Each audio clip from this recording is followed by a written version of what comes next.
ناظرین السلام علیکم۔ جواب چاہیے کے ساتھ ڈاکٹر دانش حاضر ہیں۔ اس سے پہلے کہ میں اپنے گیسٹ کو انٹروڈیوس کروں، ایک ویڈیو ہے پاکستان کے خلاف بھارت ہمیشہ جنگی جنون کا اس کا سلسلہ رہا ہے، اور پاکستان کے خلاف جو ہے وہ دشمن ملکوں نے ہمیشہ سازش کی ہے، لیکن اس موقع پہ پاکستان کی حکومت، پاکستان کی عوام، پاکستان کے فوج، پاکستان کے سیاستدان، ان کا بہت اہم رول ہوتا ہے۔ ایک ویڈیو میں آپ کے سامنے شیئر کرتا ہوں، اور اس میں جنرل اسلم بیگ اس وقت کے آرمی چیف، ایک ایسا واقعہ جس کے سمے اس وقت کی قیادت نے بھرپور انہی کی زبانی بھرپور کردار ادا کیا ہے، وہ اسٹیٹمنٹ سنتے ہیں، اور آج جو موجودہ قیادت ہے اور آج جو پاکستان کو تھریٹ ہے بھارت کی طرف سے اور جو ایکشن لیا گیا ہے اس پر بھی بات کریں گے۔ میرے ساتھ آج جو مہمان ہیں وہ ہیں جناب دانیال عزیز صاحب، سابق سربراہ NRB، سابق وفاقی وزیر پرائیویٹائزیشن، سابق رکن قومی اسمبلی۔ ہمارے ساتھ ہیں سینیٹر مشتاق احمد، رہنما ہیں جماعت اسلامی، آپ کا بہت شکریہ سر دونوں کا۔ ہمارے ساتھ ہیں ریاض فتیانہ صاحب، رہنما PTI، آپ کا بھی بہت شکریہ۔ ہمارے ساتھ ہیں محمد مہدی، رہنما مسلم لیگ نون، ماہر بین الاقوامی امور اور فاؤنڈرز ہیں، chairman institute of international relations and media researcher, وہ بھی ہمارے ساتھ شامل ہیں۔ دانیال عزیز صاحب، آپ کی طرف پہلے آ جاتا ہوں۔ دانیال عزیز صاحب، آپ نے ایک ویڈیو دیکھی، آج بھی پاکستان کو ایک تھریٹس ہے، آنی کا بھی تھریٹس ہے، جنگی جنون کا بھی تھریٹس ہے۔ نریندر مودی نے باضابطہ اپنے ٹویٹ میں کہا ہے کہ اب اس ملک کو ہم تباہ کر دیں گے۔ تو ایسے موقع پہ یہ بھی ایک مشکل وقت ہے، وہ بھی ایک مشکل وقت تھا جس کا ذکر اسلم بیگ صاحب نے کیا۔ دانیال عزیز صاحب سمجھتے ہیں کہ اس وقت جو مشکل حالات ہیں اس میں ہماری لیڈرشپ، حکومت، قیادت جو ہے وہ رول ادا کر رہی ہے جو اسے کرنا چاہیے؟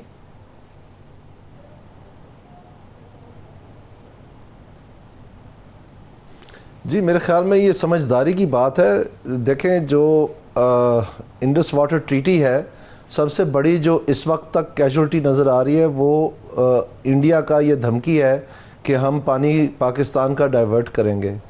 یہ سمجھنے کی بات ہے کہ انڈیا کو یہ تکلیف کیوں ہے۔ اب بظاہر تو انڈس واٹر ٹریٹی کے تحت ایک برابری نظر آتی ہے کہ جی جیلم، چناب اور انڈس جو ہے وہ پاکستان کے ہوں گے، اور بھیس، راوی اور ستلج جو ہے وہ انڈیا کے ہوں گے، تو تین ہو گئے۔ اب جو لوگوں کو شاید معلومات نہیں ہے وہ یہ ہے کہ انڈیا قریباً 18% پانی جو ہے ان سارے دریاؤں میں سے وہ لیتا ہے، کوئی لگ بھگ 30 ملین ایکڑ فیٹ، اور جو ان کی کیچمنٹ ایریا سے پاکستان میں پانی آتا ہے وہ 69% ان کو چھوڑنا پڑتا ہے اس ایگریمنٹ کے تحت، اور پاکستان کو جو 145 ملین ایکڑ فیٹ تقریباً ملتا ہے اس میں سے 30 جو ہے وہ سمندر میں بہہ جاتا ہے، اور 36 جو ہے ملین ایکڑ فیٹ یہ مس گورننس یا لیکیجز کی نظر ہو جاتا ہے، اور اس طرح سے جو تقریباً 80 یا 85 ملین ایکڑ فیٹ ہے وہ پاکستان بہت ہی انیفیشینٹ کراپس کو دیتا ہے، جیسے شوگر کین ہو گیا یا رائس ہوگی یا کاٹن ہو گئے، جو بہت ہائی واٹر انٹینسیو کراپس ہیں۔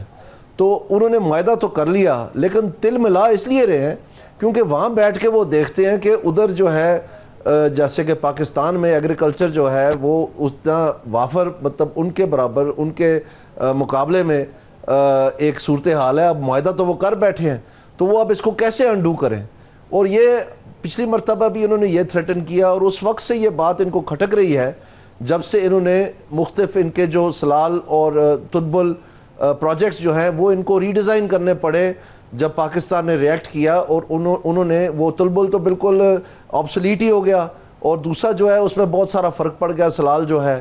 تو اس طرح سے انہوں نے دیکھا کہ ایون وہ جو بجلی بنانے کے جو کارخانے وہ لگانا چاہتے تھے ان میں اگر ذرا سی بھی ہٹیں اس ایگریمنٹ سے تو پاکستان اس میں آ کے تو خلل ڈال دیتا تھا، تو اس وجہ سے ان کا نقصان ہونا پڑا۔ تو یہ بات ان کو چبھ رہی ہے، اور یہ چبھتی رہے گی، کیونکہ بنیادی طور پر یہ جو بظاہر لگتا ہے کہ اب کیا تو انہوں نے معاہدہ ہے، اتنے سال چلا سب کچھ، وہ سیٹسفائیڈ بھی تھے، ہے بھی انٹرنیشنل معیار کے مطابق، لیکن اس میں پاکستان جو ہے وہ کچھ قدرے بہتر اس میں صورتحال بن گئی ہے. یہ اصل بات ان کو چبھتی ہے، یہاں سے ان کی نیندیں اڑ جاتی ہیں اور یہ سوچتے ہیں کہ اگر یہ پانی ہمارے پاس ڈائیورٹ کیا ہوتا تو آج ہم اس کے ساتھ کیا کرتے اور کیا نہ کرتے، کیونکہ یہ اپنے ایگریکلچر سیکٹر کو پاکستان سے بہت زیادہ سبسڈیز دیتے ہیں، ٹیوب ویلوں کی، کھاد کی، اور چیز. آپ حیران ہوں گے کہ وہاں پر جو یوریا کی بوری ہے وہ تقریباً 250 انڈین روپیز کی آج کل آ رہی ہے، ادھر کوئی 14,000 کی آ رہی ہے پاکستان میں، پاکستانی روپیز کی. تو آپ اندازہ لگا سکتے ہیں مطلب اس قسم کا ان کی پرورش کرنی پڑ رہی ہے کہ وہ اپنی فوڈ سیکیورٹی کو برقرار رکھیں. تو اس کے پیچھے اصل میں یہ بات ہے جو سمجھنے والی ہے. اب جہاں تک آپ نے بات کی کہ یہ پہلے بھی انہوں نے کر کے دیکھ لیا کہ جناب یہ دہشت گردی کر رہے ہیں، جب یہ پلوامہ والا اٹیک ہوا اور وہ ان کے ساتھ ایک بڑا برا ڈراپ سین ہو گیا، ان کے اپنے ہی جہاز گر گئے، ان کے اپنے ہی لوگ جو ہے وہ یہاں پر حراست میں آ گئے اور پھر ان کو جو ہے نا منہ کی کھانی پڑی اور واپس کرنے پڑے. تو ان کو 10 دفعہ سوچنا پڑے گا.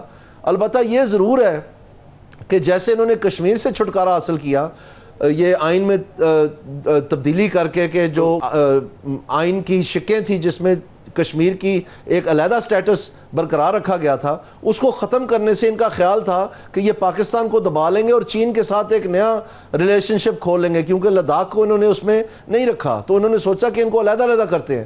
چین نے اتنا بھرپور جواب دیا ان کو کہ یہ ہکے بکے رہ گئے اور اب یہ مجبور ہیں یہ سوچنے پہ کہ وہ جو سٹیٹس ہے وہ کشمیر کو واپس کر دیا جائے. تو میں سمجھتا ہوں کہ یہ جو اصل بات ان کو جو رہنے نہیں دے رہی وہ یہ ہے کہ جو پاکستان کے سارے راستے ہیں چین کے ساتھ، جس میں پاکستان کا فیوچر مستقبل بہت برائٹ ہو سکتا ہے، وہ سارے کے سارے گلگت بلتستان میں سے گزرتے ہیں اور ان کے مطابق وہ بھی حصہ ہے گریٹر کشمیر کا. تو ان کو روکنے کے لیے ان کا ایک اسٹریٹیجک ہے، پانی کے لیے ایک اسٹریٹیجک ہے. یہ ساری چیزیں کرتے میں آگے بات کروں گا، میں آگے بھی بات کروں گا بڑھانے میں. ٹھیک ہے سر، بہت شکریہ.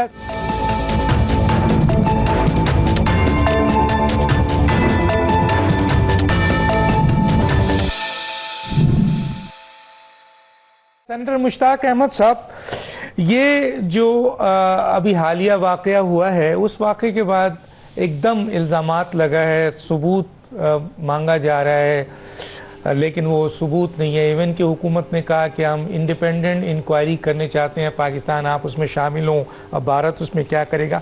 لیکن جو میرا سوال آپ سے پرٹیکولر ہے سر، کہ اس ایسے اقدام پر جو کہ پاکستان مسلسل فیس کر رہا ہے دہشت گردی کا، یہ عمل بھی ایک لحاظ سے چلیں بہت غلط ہے، کسی بھی انسانیت کا قتل، لیکن جو بھارت ایک دم پاکستان پہ الزام لگایا ہے اور جو اس نے ایکشن لیے ہیں سارے، ان ایکشنز میں ایک ایسا ایکشن لیا ہے جو اس کا اختیار نہیں تھا، یک طرفہ اس نے یہ فیصلہ کیا ہے اس ٹریٹی کو جو 1960 میں ورلڈ بینک کی ثالثی سے ہوا تھا، اسے ختم کر دیا یا معطل کر دیا یا منسوخ کر دیا. اس پر سر میں یہ سوال رکھنا چاہتا ہوں کہ عالمی دنیا، ورلڈ بینک کیوں خاموش ہے، کیوں نہیں اس پر رد عمل آ رہا ہے؟ جی بسم اللہ الرحمن الرحیم. بہت شکریہ ڈاکٹر صاحب. دیکھیں، ایک چیز تو ڈاکٹر صاحب یہ سمجھنے کی ہے کہ ایک جو قوت ہوتی ہے، طاقت ہوتی ہے، وہ آپ کا اصولی موقف ہوتا ہے، آپ کا مبنی برحق سٹینڈ ہوتا ہے. لیکن جو اس وقت دنیا کی صورتحال ہے، اس میں صرف اصولی موقف اور مبنی برحق سٹینڈ کافی نہیں ہوتا. دنیا اصولی بنیادوں پر ان چیزوں کے ساتھ کھڑی نہیں ہوتی، بلکہ اس کے ساتھ ساتھ آپ کے ساتھ قوت بھی ہونی چاہیے اور طاقت بھی ہونی چاہیے. تو یہ المیہ ہے کہ ہماری جو دنیا جس میں اس وقت ہم رہ رہے ہیں، یہ امن کی اور فاختاؤں کی دنیا نہیں ہے، یہ عقابوں کی اور چیتوں کی دنیا ہے. اس لیے آپ اصولی موقف بھی رکھیں، آپ مبنی برحق سٹانس اور سٹینڈ بھی لیں، لیکن اس کے ساتھ ساتھ آپ کو اپنے دفاع کے لیے طاقتور بھی ہونا چاہیے اور بھرپور قوت کا مظاہرہ بھی کرنا چاہیے. اس کے بغیر نہیں ہوگا. میں آگے آپ سے بات کروں گا. میں ذرا مہدی صاحب کی طرف جانے سے پہلے ریاض فتیانہ صاحب کا پوائنٹ آف ویو، ایک بڑی سیاسی جماعت ہے، ان کا بھی لینا چاہتا ہوں. جی ریاض فتیانہ صاحب، کیسے دیکھتے ہیں اس موقع پہ تمام سیاسی جماعت، پاکستان ایک تھریٹس ہے، اس پہ یقیناً پی ٹی آئی کا اپنا ایک رول ہوگا پاکستان کے حوالے سے. آپ کیسے دیکھتے ہیں یہ تمام تھریٹس کو؟ ڈاکٹر دانش صاحب، گزارش یہ ہے کہ آپ کو یاد ہوگا جب ایسٹ ویسٹ پاکستان کے درمیان فلائٹس چلتی تھیں اور بھارت نے وہاں پہ ایڈونچر کرنا چاہا تو گنگا جہاز کا ڈرامہ رچایا تھا، اور اس کے بعد پھر جب فلائٹس بند ہوئیں تو صرف اس نے فائدہ اٹھایا. اب بھی یہ جو واقعہ ہوا ہے، سینٹر مشتاق صاحب کی بات کو میں سپورٹ کرتا ہوں کہ 400 کلومیٹر کے فاصلے پہ پاکستان کی اتنی ایکسیس نہیں ہو سکتی. نمبر 2، باقاعدہ خاردار تار لگی ہوئی ہے پورے مقبوضہ کشمیر اور آزاد کشمیر کے درمیان اور پنجاب کے درمیان بھی. تو کوئی یہاں سے پاکستانی تو گزر ہی نہیں سکتا، نہ کوئی آزاد کشمیر کا بندہ گزر سکتا ہے. اور اگر یہ واقعہ درست بھی ہو ایک لمحے کے لیے، تو اس کا تعلق اگر کشمیر کے اندرونی مقبوضہ کشمیر میں سے ہے تو یہ بھارت کا داخلی معاملہ ہے. اس میں پاکستان کو گھسیٹنے یا ملوث کرنے کا کوئی قانونی اخلاقی جواز نہیں بنتا. اور میں اس کی مذمت کرتا ہوں بھارت کے اس الزام تراشی کی. اس لیے میں سمجھتا ہوں کہ اس پہ پاکستان نے پیشکش کر دی ہے کہ کوئی اعلیٰ سطح پہ اقوام متحدہ کی نگرانی میں اگر انکوائری ہوتی ہے تو ہم ہر طرح سے تعاون کرنے کو تیار ہیں. لیکن یہ جھوٹی الزام تراشی پہلا موقع نہیں ہے. بھارت کی پوری ہسٹری اٹھا کر دیکھیں، ہمیشہ اس نے شرارتیں کی ہیں اور پڑوسیوں کو تنگ کیا ہے. ابھی تو بنگلہ دیش کے ساتھ اس کے حالات خراب ہیں، اس کے نیپال کے ساتھ حالات خراب ہیں، اس کے چائنا کے ساتھ حالات خراب ہیں. تو یہ کوئی نئی بات نہیں ہے. دوسرا یہ کہ جو ایٹم بم ہم نے رکھا ہوا ہے وہ شو پیس میں دکھانے کے لیے نہیں ہے. خدا نہ خواستہ اگر پاکستان کی سالمیت کو خطرہ محسوس ہوا اور ہم پہ جنگ ٹھونسی گئی اور ہمیں محسوس ہوا کہ ہم اس وقت پاکستان کی سالمیت کو خطرات درپیش ہو سکتے ہیں، تو پھر ہم آخری حد تک جائیں گے اور بھارت کو سبق سکھا دیں گے. ان کو پتہ جائے گا کہ بدماشی، غنڈہ گردی اور چھیڑ چھاڑ کیا ہوتی ہے. قطعی طور پر پاکستانی قوم کسی قسم کے دباؤ کو برداشت کرنے والی نہیں ہے.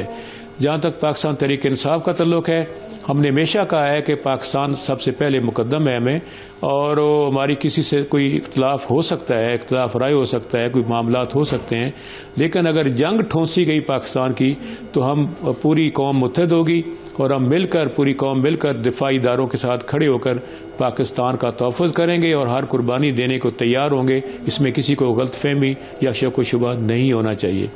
تیسرا یہ ٹھیک ہے سر، میں آگے بات کروں گا. بڑی بات کر دی آپ نے، آگے بات کروں گا، آگے بات کروں گا. ریاض فتیانہ صاحب آگے بات کروں گا. ذرا مہدی صاحب کا پوائنٹ آف ویو لے لوں، کیونکہ مہدی صاحب انٹرنیشنل ریلیشنز کے ماہر بھی ہیں. سر ایک تو یہ پلوامہ کے بعد پہلگام، آپ اس کو کیسے دیکھتے ہیں؟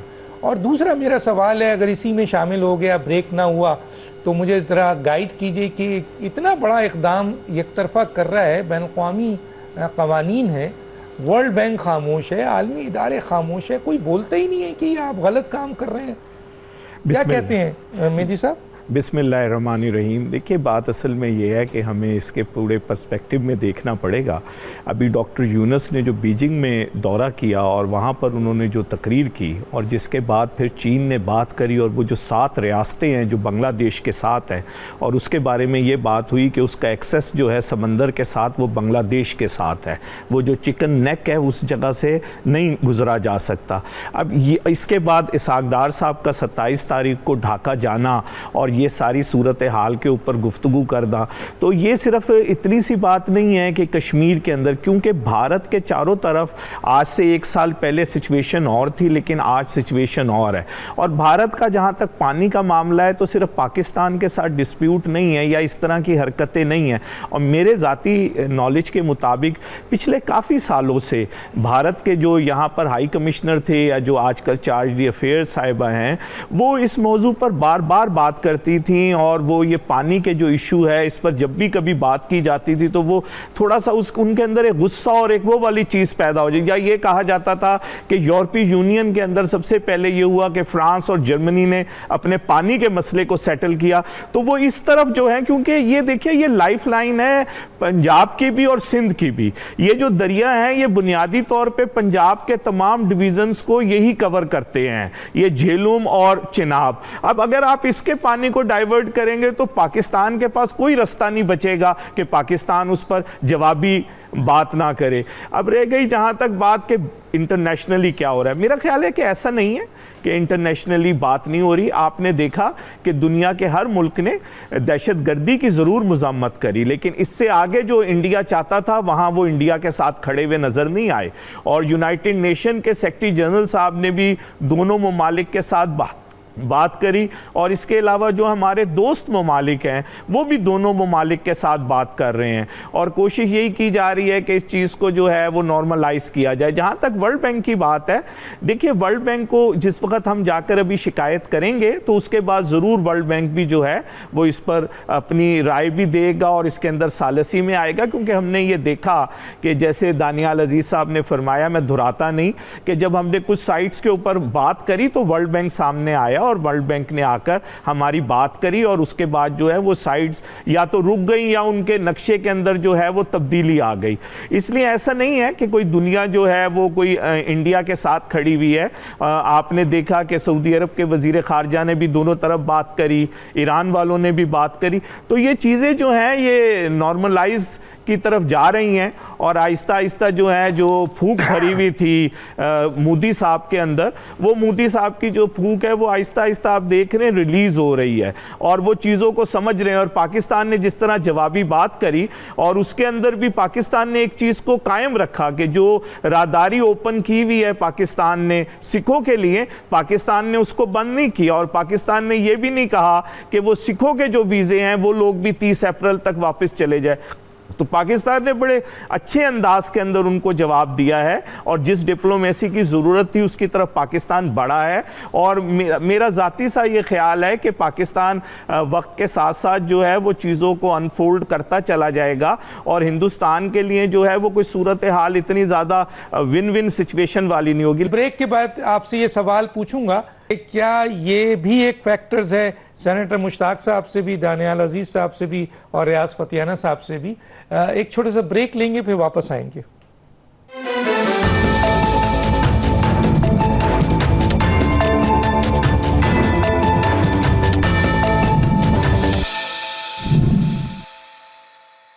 Welcome back. جی دانیال عزیز صاحب, سب کے لیے میرے پاس 5 منٹ ہے. دانیال عزیز صاحب, پلوامہ ہوتا ہے یا پہلگام ہوتا ہے, پوری دنیا کے ہم دیکھتے ہیں لوگ جو ہیں وہ بھارت کو کانٹیکٹ کرتے ہیں اور دہشت گردی پہ بڑے بڑے بیانات دیتے ہیں, اور ادھر پاکستان میں روزانہ دہشت گردی ہوتی ہے. جعفر ایکسپریس کا اتنا بڑا واقعہ ہوا اور بڑے بڑے واقعات ہوئے, لیکن ہم نہیں دیکھتے کہ دنیا اس سلسلے میں کوئی رسپانس کرتی ہے. پاکستان کی حکومت کے ساتھ وہ یکجہتی نہیں دکھاتی جو بھارت کے ساتھ دکھاتی ہے. اور اس کے ساتھ ساتھ یہ بھی ہم نے دیکھا کہ جناب وہ تھریٹ دے رہا ہے, دھمکی دے رہا ہے, بین الاقوامی قانون توڑ رہا ہے, لیکن پوری دنیا میں کوئی آواز نہیں ہے, ماں سوائے 1-2 نے کہا کہ آئیے ہم ثالثی کرا دیتے ہیں. تو اس پہ ذرا پرٹیکولر بتائیے, آپ کے پاس 5 منٹ ہے.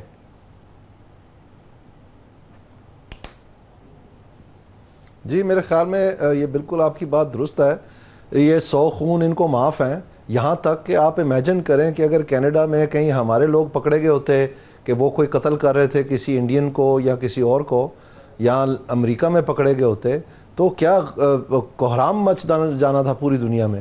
لیکن ان کو صرف سلیپ آن دی رسٹ دے کے تو وہ کرتی ہے. وہ بڑا ملک ہے, بڑی مارکیٹ ہے ان کی, اور آنے والے دنوں میں جو ابھی تک امریکہ ان کے ساتھ کر بیٹھا ہے اور کرنا چاہتا ہے, وہ خاص طور پہ ڈونلڈ ٹرمپ صاحب جو ہیں, ان کی جو ملٹری کی آپس میں معاہدات ہوئے وہ درجنوں تک پہنچ گئے ہیں, اور یہ کواد کو دوبارہ ریوائیو کرنا چاہتے ہیں. اور اس میں انڈیا کو ایسے ویور دیے ہیں انہوں نے. کیٹسا ایک بہت بڑا ایکٹ ہے امریکہ کا جس میں سزائیں دینی ہوتی ہیں, اس میں ویور دے دیا کہ یہ روس سے میزائل خرید رہے تھے. دوسرے ملک جو اس کے زد میں آ گئے جیسے ٹرکی وغیرہ ہے. لیکن اسی طرح سے ایران کے اوپر جتنی بھی سختی کر رہے ہیں, انڈیا کو ویور دے دیا گیا, جبکہ پاکستان کے چاہ بہار آپ بشک چلائیں, کوئی ایسی بات نہیں. اور جو پاکستان کا ان کے ساتھ پائپ لائن کا معاہدہ تھا, اس میں ان کو باقاعدہ آپ نے سنا ہوگا ایک ہیرنگ میں یہ اسٹیٹ ڈپارٹمنٹ کے ایک امپلائی تھے, انہوں نے جا کے بتایا کہ ہم نے سختی سے منع کر دیا پاکستان کو. بہرحال یہ صورتحال سامنے آ رہی ہے کہ انڈیا کو وہ دیکھتے ہیں کہ یہ چین کے برمقابل ایشیا میں ایک طاقت کے طور پر ایک کردار ادا کر سکتی ہے، اور اس سلسلے میں وہ سمجھتے ہیں، ان کی غلط فہمی سمجھ لیں آپ، کہ پاکستان کو کسی طرح سے اس سے جڑواں کر کے تو یہ معاملہ آگے بڑھائیں. لیکن پاکستان کوئی ایپیٹائزر نہیں ہے جو یہ ہضم ہو جانا ہے اور پھر اصل بات شروع ہونی ہے. بات سے یہ کوشش کی انہوں نے ایف پیک نام دے کے، اصل میں یہ نام انڈو پیک ہوتا تھا، اور یہی ایک نومنکلیچر پوری دنیا میں استعمال ہوتا تھا. یہ انہوں نے چینج کر کے ایف پیک بنا دیا، یہاں تک کہ اپنے سارے اسٹیٹ ڈپارٹمنٹ میں اور یورپین یونین میں ہر جگہ ہر ملک میں انہوں نے بھی اپنا افغانستان اور پاکستان کا ایک کوآرڈینیٹر لگا دیا اپنے فورن آفیسز میں. اور یہ ایف پیک کا نام پھر جب وقت آیا تو یہ قطر میں بیٹھ کے معاہدہ کر کے تو افغانستان نکل گیا. اب پھر انڈو پاک ہی ہے، یہ آپ کے سامنے جو کچھ ہو رہا ہے. ابھی نندن والا کیس جو ہے وہ آپ کے سامنے جو کچھ ہوا. میں سمجھتا ہوں کہ یہ تمام کوششیں جو ہیں یہ فرسٹریٹ ہو رہی ہے، اور چین اور پاکستان کا جو ایک ہسٹوریکل ریلیشن شپ ہے وہ تمام تر کوششوں کے باوجود، جو کہ مختلف ہیلے بہانوں سے یہاں پر سر انجام دیے جا رہے ہیں، جیسے IMF کا معاہدہ ہے اس میں ایسی زیز کا انہوں نے بولا کہ یہ ختم کریں، آئندہ نہیں رکھنی، اور جتنی بھی ہیں اس کو چند سالوں میں وائنڈ اپ کریں. جبکہ یہ سوچا گیا تھا کہ ایسی چیز کے لیے ہم نے پاور بھی کانٹریکٹ کر لی کہ ان کو ہم فراہم کریں گے اور یہاں پر انڈسٹریل ایکسپورٹس کے لیے ہم یہ استعمال کریں گے. اس طرح کی میں سمجھتا ہوں کہ چار چومکھی لڑائی ہے. یہ بھی آپ کو سمجھنا چاہیے کہ جو افغانستان کے ساتھ انڈیا کے بڑھتے ہوئے تعلقات ہیں یہ معمولی بات نہیں ہے. ایک وقت تھا جب یہی طالبان کا انڈیا کا جہاز جب ان کے ایئرپورٹ پہ آ کے کھڑا ہوا تھا ہائی جیک ہو کے، تو ان کو وہاں جا کے مذاکرات کر کے اپنے سواریوں کو اور جہاز کو چھڑوا کے لے جانا پڑا تھا. اور اسی طرح اس وقت سے لے کے آج تک اگر آپ دیکھیں تو قطر میں باقاعدہ ان کے ڈیلیگیشن لیول ٹاکس ہوئے ہیں، اور ریکگنیشن کے لیے جو ہے انڈیا بھی آگے بڑھ رہا ہے، وہاں پر کونسلیٹ سروسز بھی دینے کا سوچ رہا ہے اور مختلف اور قسم کی ایڈ بھی وہاں پر فراہم کر رہا ہے. جبکہ یہ مکمل طور پر امریکہ کے ساتھ ملوث تھا جب طالبان کے خلاف جنگ ہو رہی تھی. تو یہ ہر کونا جو ہے، ہر کوشش جو ہے چھوڑتے نہیں ہے کہ کسی طرح پاکستان انسرکل ہو جائے، پاکستان کے لیے ٹو فرنٹ بن جائیں، پاکستان میں چین کے ساتھ جو تعلقات ہیں وہ کسی طرح مسک ہو جائیں. لیکن یہ اس میں کامیاب نہیں ہوئے، انشاءاللہ ہوں گے بھی نہیں انشاءاللہ. اچھا سرنڈر مشتاق احمد صاحب، یہ ایک پوائنٹ اٹھایا تھا ابھی مہدی صاحب نے کہ یہ جو غزہ ہے اس کے انسینٹو کو، یعنی بہت ہی دنیا میں اس وقت یہ ایشو ہائٹ ہے، تو یہ اس ہائپ کو ختم کرنے کے لیے یہ ایکٹ کیا گیا ہے بھارت اور اسرائیل نے مل کے، کیونککہ وہاں پہ ان کے لوگ دیکھے گئے جیسا کہا گیا ہے. دوسرا، دنیا کا ڈبل اسٹینڈرڈ پاکستان کے لیے، بھارت کے لیے، اور خاص طور پہ OIC جو ہے اسلامی ممالک، ان کا بھی رد عمل کوئی اچھا نہیں دیکھتے. ہم کیا کہیں گے سر؟ 5 منٹ آپ کے پاس ہے. دیکھیں ڈاکٹر صاحب، میں نے پہلے بھی عرض کی کہ یہ دنیا اصولوں کی دنیا نہیں ہے. یہ دنیا تجارت کی بنیاد پر، مفادات کی بنیاد پر، اس بنیاد پر فیصلہ کرتی ہے. یہ اصولوں کی بنیاد پر، پرنسپل کی بنیاد پہ، یا مبنی برحق موقف کی بنیاد پر، سچائی اور صداقت کا ساتھ دینے کی بنیاد پہ فیصلہ نہیں کرتی. ہمیں یہ سمجھنا چاہیے. اگر فرض کریں یہ ہماری ذہن میں ابھی تک یہ بات نہیں آئی تو ہم غلطی پر ہیں، نمبر 1. دوسری بات یہ ہے کہ دیکھیں، دوسروں سے توقعات رکھنے کے بجائے ہمیں خود اپنے گھر کو آرڈر میں کرنا چاہیے اور اپنی اسٹریٹجی کو اس کو ریویو کرنا چاہیے اور اس کو ریفائن کرنا چاہیے. مثلا میں آپ کو بتاؤں، انڈیا کے حوالے سے جو کشمیر پالیسی ہے، آپ دیکھ لیں کہ ہماری جو کشمیر پالیسی ہے اس کے اندر ایک بہت بڑا سکم ہے، بہت بڑی کمزوری ہے. ہماری 1947 سے جو کشمیر پالیسی آ رہی ہے وہ یہ ہے کہ انڈیا کوئی اقدام کرے گا تو ہم پھر صفائیاں پیش کریں گے. انڈیا کوئی جارحیت کرے گا، کوئی ڈرامہ رچائے گا، کوئی فالس فلیگ آپریشن کرے گا تو ہم پھر دفاع کریں گے. یہ 1947 سے لے کر اب تک جو پالیسی ہے وہ ہماری کشمیر پالیسی اسی طرح رہی، اور یہ سب سے بڑی کمزوری ہے، سب سے بڑی. حالانکہ کشمیر کے اوپر ہمارا موقف زیادہ مبنی برحق ہے، سچائی کے اوپر مبنی ہے. انڈیا وہاں قابض ہے, جارح ہے, عاصب ہے اور بین الاقوامی قوانین اور اقوام متحدہ کے قراردادوں کو اپنے پاؤں تلے رونت چکا ہے. Genocide watch, Amnesty international, human rights watch سارے کے سارے کہہ رہے ہیں کہ وہ وار کرائمز کے اندر وہاں پہ ملوث ہے. ان کے فوجی جو ہیں وہ وار کرائمز کے اندر وہاں پہ ملوث ہیں, لیکن اس کے باوجود ہم اس کو کیش نہیں کرتے. آپ دیکھیں ابھی کچھ عرصہ پہلے انڈیا نے پاکستان کے اندر 20 کشمیریوں کو شہید کر دیا اور انڈین میڈیا بڑے فخر سے اس کا اعلان کرتی کہ آج پاکستان کے فلاں جگہ پر ہم نے فلاں کشمیری کو شہید کر دیا. آپ دیکھ لیں کہ پاکستان کے خلاف جو انہوں نے جو ڈس انفارمیشن کی ایک پوری ایک نیٹ ورک بنایا تھا, یو کے نے خود اس کو انرتھ کر لیا, ایکسپوز کر لیا, ہم نے اس کو بھی استعمال نہیں کیا. اسی طرح انڈین مسلمانوں کے حوالے سے نہرو لیاقت پیکٹ کے تحت ہم اس کے گارنٹر ہیں. ہمیں وہ مسائل اٹھانے چاہیے, خواہ بابری مسجد کا مسئلہ ہو, خواہ وقف کا مسئلہ ہو, خواہ وہاں پہ جو مسلمان کے تاریخی یادگاریں ہیں ان کا مسئلہ ہو, لیکن ہم اس کو نہیں اٹھاتے. تو مسئلہ یہ ہے. اسی طرح آپ 370 کو اور 35A کو ختم کر لیا. یہ اقوام متحدہ کی قراردادوں کو پاڑنا ہے اقوام متحدہ کی قراردادوں کو. لیکن ہم نے پھر آپ دیکھیں کہ گلوان وادی میں چین نے اس کو گردن سے پکڑا ہوا تھا, لیکن ہم نے اس وقت کو استعمال نہیں کیا. تو ہماری ایک تو مسئلہ یہ ہے کہ ہماری جو کشمیر پالیسی ہے وہ دفاعی ہے. وہ ہم نے خود انڈیا کو ہماری اسٹریٹجک کلیئرٹی جو ہمارے پالیسی ساز ہے انڈیا کے بارے میں نہیں ہے, اور ہماری کشمیر پالیسی ایک دفاعی نوعیت کی ہے. وہ ایک جارحانہ, اقدامی اور پرویکٹیو انداز سے. ایک چیز تو یہ. دوسری بات یہ جو ہمیں کرنا چاہیے کام دوسروں سے توقع رکھنے کی بجائے اپنے گھر کو آرڈر میں کرنا چاہیے. سب سے پہلے افغانستان کے ساتھ اپنے تعلقات بہتر کرنے چاہیے. ہمارا جو ایران ہے, افغانستان ہے اور چین ہے, یہ ہمارے اسٹرینتھ ہونی چاہیے. ان کے ساتھ ہمارے تعلقات بہتر ہونے چاہیے. ہمیں ہر صورت میں یہ تعلقات بہتر رکھنے چاہیے, جو کہ بدقسمتی سے نہیں ہے. اور جب یہ نہیں ہوں گے بہتر تو اس کا فائدہ صرف اور صرف انڈیا اٹھائے گا, ہمیں کوئی فائدہ اس کا نہیں ہوگا. دوسری, اپنے گھر کو آرڈر میں کرنا. اس وقت جو آپ کے فیڈریٹنگ یونٹ ہیں, بلوچستان ہے, سندھ ہے, خیبر پختونخوا ہیں, یہاں کانسٹیٹیوشن کے مطابق معاملات کو چلائیں. جب آپ کانسٹیٹیوشن کے مطابق ملک کے معاملات کو, فیڈریٹنگ یونٹس کے معاملات کو چلائیں گے تو ہم آہنگی ہوگی, یکجہتی ہوگی, اور یہی ہماری قوت ہے, یہی ہماری طاقت ہے. اس کے نتیجے میں باہر کی دنیا کا رویہ جو بھی ہو, آپ کا کوئی کچھ بھی نہیں بگاڑ سکتا. پھر انشاءاللہ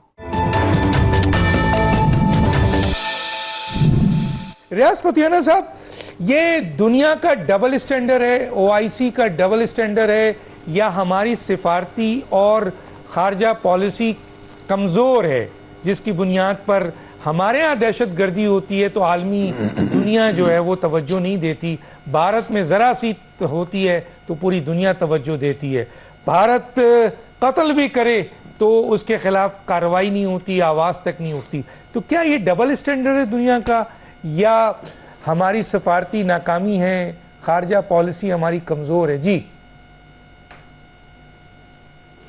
ڈاکٹر دانش صاحب, یہ تو ثابت ہو گیا ہے کہ انٹرنیشنل بدماش جو ہے اور ٹیررسٹ خود بھارت ہے. ابھی آپ نے دیکھا انہوں نے کینیڈا میں ایک سکھ رہنما کو قتل کیا جس پہ وہاں کے سابق وزیر اعظم ٹروڈو نے سٹینڈ لیا. امریکہ میں ایک سکھ لیڈر کو قتل کرنے کی کوشش کی جس پہ FBI نے ان کو نوٹس دیا. قطر میں یہ ان کے خلاف مقدمات درج ہوئے. پاکستان میں کراچی, بلوچستان اور خیبر پختونخوا میں بہت سارے دہشت گردی کے جو سرے ہیں وہ بھارت تک پہنچتے ہیں.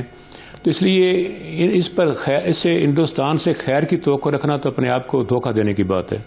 دوسرا, اس کا مقابلہ ہمیں 3 محاذوں پہ کرنا ہے: سفارتی محاذ, سیاسی محاذ اور معاشی محاذ. تو سفارتی محاذ پہ ہمیں پاکستان کی وزارت خارجہ کو ری آرگنائز کرنا چاہیے. دنیا بھر میں اوورسیز پاکستانی موجود ہیں جو پہلے ہی پاکستان کی بڑی مدد کرتے ہیں اور وہ ہمارے ایمبیسڈر ہیں, عوامی ایمبیسڈر ہیں. انہیں ہمیں آن بورڈ کرنا چاہیے تاکہ ایک مؤثر کمپین پوری دنیا میں پاکستان کے پوائنٹ آف ویو کو اجاگر کرنے میں اور بھارت کی دہشت گردی کو بے نقاب کرنے کے لیے اور کشمیر کی آزادی کے لیے ہم لوگوں کو متوجہ کر سکیں انٹرنیشنل سطح پہ. نمبر 2,